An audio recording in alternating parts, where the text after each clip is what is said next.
All hail the graceful and the beautiful Titania, the queen of the fairies. Oh my God, this lady was a babe, and the way she made her entrance just shut everything down. It really did have my mouth open as she came in on this horseback, and she had all the music going and the magic flittering, and I really don't think that was the background music in the series. I mean, of course it was, but how awesome would that be? Because they made her presence so godly that the music that you heard in the background, which is again outstanding in this series, that pretty much could be like her music every time she shows up or something. I mean, I wouldn't be surprised if she has some mini fairies actually playing and singing that music that we got. This is a fabulous introduction of this character, Titania, the Queen of Fairies, and her king as well, Oberon, as they kind of took the second half of this episode to once again introduce us to a whole new world, as it looks like it may actually be a little bit of animosity between the fairies and humans. I don't know if you guys picked up on that or not. Of course we did. But to actually see it, I mean, I really didn't expect this series to get my mind going the way it has. That I have a lot of theories on my mind, and it might be things that are blatant, they're just not saying. Like, for example, did Titania just drop a Bible reference before she banished Simon out into the forest? Well, she didn't banish him. She just got him away because she didn't want him in the presence. But when she realized that he was a priest, and she was like, so you worship that God who said the art forbidden fruit was evil. Be gone! And just zapped him away. That is big for them to put that type of thing into this series. And Ancient Magus Bride, once again, knocking it out the park. I mean, this series has been so on point and so consistent. And even though a majority of the episode dealt with the Fairy Queen and King and what's going on with Chisei, we got some very big information in this episode, even though it's still clouded in mystery. And this series is doing very good with hiding things that's going on. We finally get some light on what's going on with Elias himself, or Elias, I'm sorry. And it's making me wonder if he was actually an experiment himself. Because you remember that Renfred said that, you know, his whole involvement with the sleigh beggy was an experiment that he's trying to do. And a word that was thrown around a lot in this episode was half-baked, as it is revealed that Elias was a fairy. So that's interesting. I mean, we knew he was a Magus, and, you know, we knew that he wasn't human at all. They told us that. But to know that he was actually a fairy is big, because that brings a whole new element to this ball game. But is he half human, half fairy? Is he trying to become human? Again, this is something that Elias brought up in his assumptions. He was like, you can't go back to being a fairy. So what is he now? And he said you can't be human. So it's pretty interesting to see where we're going with that. And I love the direction that this series is taking and bringing the questions in. It's not only is it just a beautifully written and enthralling type of series, it can get your mind going as well. As my mind is just blown with some of the things that we learned. First and foremost, let's get to the top with the whole thing with Renfred and Elias. Clearly it's a past there, and that sorcerer that started this whole thing in the forest with the cats and, you know, Matthew and his wife, he's still around. So something that they haven't made clear was how much time has passed since this ooze was wandering through the forest. And also, we don't know how much time has passed, so I'm assuming that it's probably only been maybe a few months. It didn't really make that clear, but at the same time, these two have a past, because Elias knows a lot about Renfred and vice versa.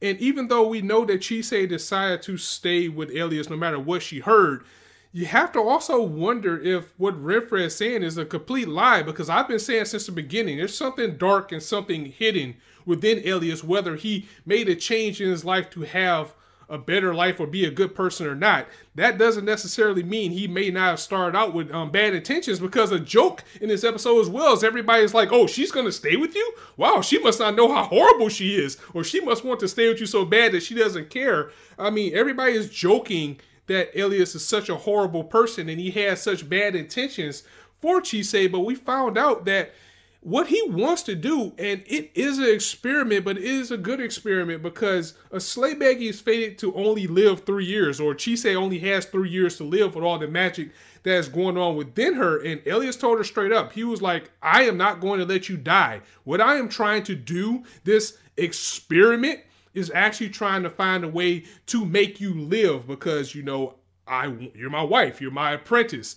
I want you to live. And even the aspect of children came along in this episode, as everybody seems to think that these two are going to hit it off and perhaps have offspring as well. So this is just another big groundbreaking type of thing that this series has done. And it does it so gracefully and so elegantly that it just fits in completely perfect with the story. I know I'm kind of all over the place, but I'm wondering if this little kid sorcerer, or maybe he's probably a lot older than he looks, I wonder if he's going to be a big bad of the series, or if he's working for someone that is going to be like a catalyst to something bigger, because we found out that Renfred has lost an arm, and I wonder what his involvement is with this sorcerer, because Elias said that last time he saw Renfred, he actually had his other arm. So I wonder what's going on there, or was it some type of sacrifice that he probably made for some type of power? That's one theory that I have in my head as well.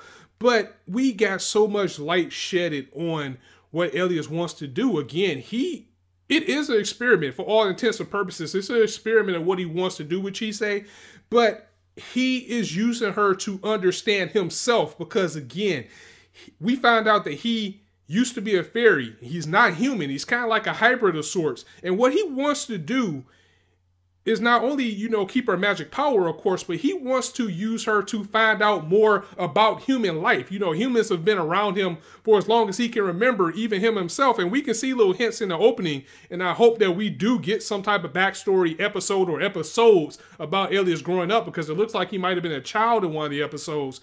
But he wants to understand not only her, but humans himself, because he says that, you know, I know why you cry.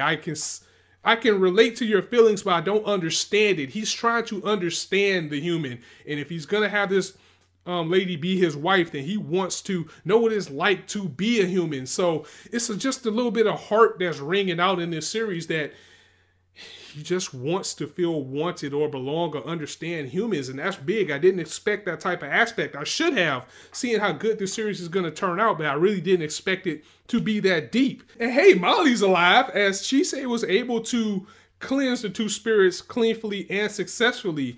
And I guess that was the difference between like what she can do and what Elias can do, because remember, he said he's like of dark magic. So if he would have did it, would have caused all types of destruction, but she was able to find a way to cleanse the spirit successfully. It was just a clean transition in this episode from the end of the last story or the arc that we had going into the new one, as more questions have come up, as it looks like it might have been some type of war between the humans and the fairies. And it really makes me wonder what went on. More importantly, what is Elias? Because now we're beginning to wonder about him overall. And one thing that I have to commend this series for is that even though Elias has his skull face, he still has so much emotion.